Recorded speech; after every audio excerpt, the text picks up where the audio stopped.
olov kuydirmagan inson. Bir temirchi qizib turgan temirni qo'llari bilan ushlay olardi.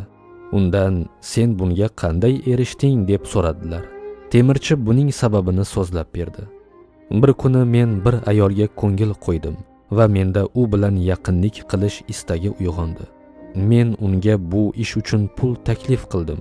Ayol mening erim bor va pulga muhtojligim yo'q deb javob berdi. Ma'lum bir vaqt o'tib, ayolning eri vafot etdi. Men u ayolga menga turmushga chiqishni taklif etdim. U farzandlarining xo'rlanishini istamasligini aytib, taklifimni rad etdi. Yana vaqt o'tib, ayolning sharoiti ancha nochor ahvolga keldi. U menga bu haqida xabar berdi va yordam so'radi.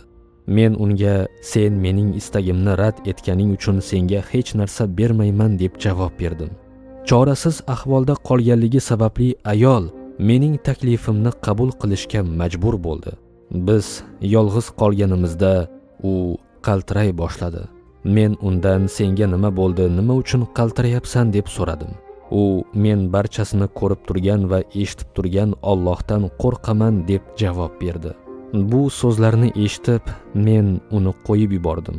U esa meni Alloh seni olovdan asrasin deb duo qildi. O'git. Alloh taolodan qo'rqib, haromni tark etish evaziga buyuk mukofotlar beriladi.